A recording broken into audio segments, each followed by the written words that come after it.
नमस्कार दोस्तों, हम आज लेकर आए हैं सच्चा परिश्रम की एक अच्छी कहानी।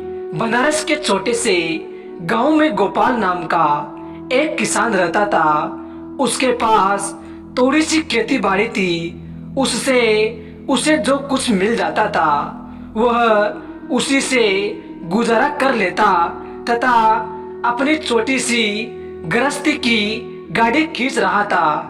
वह कभी भी किसी के समक्ष हाथ नहीं फैलाता था। संयोग की बात है, एक दिन गोपाल का एक बैल मर गया। बेचारा किसान बड़ी परेशानी में पड़ गया। जुताई का समय था, खेत को जोतना आवश्यकता था। समय निकल जाने के पश्चात खेत जोतने से कोई लाभ नहीं होता। एक बैल के मर जाने से उसके पास ही एक ही बैल बचा। वह बड़ी परेशानी में बैठा हुआ था। उसे इस प्रकार बेटा देख उसकी पत्नी ने उससे पूछा, क्या बात है, इस प्रकार मुंह लटकाए बैठे हो? गोपाल ने कहा, अरे क्या बताऊं, जुताई का समय है। एक बैल के मर जाने से एक बैल से खेत जोतना असंभव है। इसी चिंता में बैठा हूँ। पत्नी ने कुछ सोचकर कहा, देखो जी, हमारे पास एक बैल तो ये ही, जुताई में दूसरे बैल के स्थान पर मैं लग जाती हूँ। इस प्रकार हमारा काम भी हो जाएगा। गोपाल ने काफी सोचा, इसके अलावा उसे कोई चारा नजर नहीं आया। वह पत्नी को लेकर खेतों पर आया और हल के जोए में एक और बैल जोता और दूसरी ओर अपनी स्त्री को और काम करने लगा। अचानक उसी समय उस राज्य का राजा अपने रथ में इधर से गुजरा। उसकी निगाह खेत पर काम कर रहे गोपाल पर गई, जिसने हल के जोए में एक तरफ बैल और दूसरी तरफ स्त्री को जोत रखा था। राजा को यह देखकर बड़ा आश्चर्य हुआ तथा साथ ही दुख भी हुआ। वह अपने रथ को रोककर गोपाल के पास जाकर बोला, यह तुम क्या कर रहे हो? गोपाल ने निगाह उठाकर उसकी ओर देखा और बोला, मेरा बैल मर गया है और मुझे खेत जोतना जरूरी है। राजा ने कहा, भले मानस, कहीं स्त्री से भी बैल का काम लिया जाता है। गोपाल बोला, क्या करूं, इसके अतिरिक्त कोई अन्य उपाय भी तो नहीं है। राजा कहने लगा, तुम ऐसा करो, मेरा एक बैल ले आओ।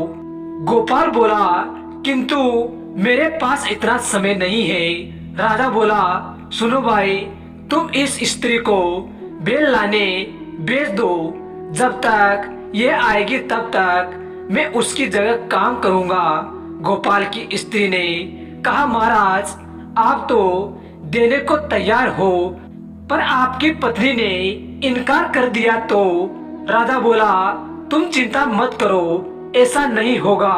गोपाल राजी हो गया। उसकी स्त्री बैल लेने चली गई और राजा ने हल का जुआ अपने कंधे पर रख लिया। किसान की स्त्री राजा के महल में पहुंची और उसने रानी के पास जाकर राजा की बात कही तो वह बोली, अरे बहन, एक बैल से कैसे काम चलेगा? तुम्हारा बैल तो कमजोर होगा। महाराज के बैल मजबूत हैं, दोनों साथ काम नहीं कर पाएंगे। तुम हमारे दोनों बैल ले जाओ। स्त्री को बड़ा आश्चर्य हुआ। उसे तो डर था कि वह कहीं एक बैल देने से इनकार न कर दे। यहाँ तो एक छोड़ रानी दोनों बैलों को देने को राजी हो गई। स्त्री बैलों को लेकर आई और पूरे खेत की बुआई हो गई।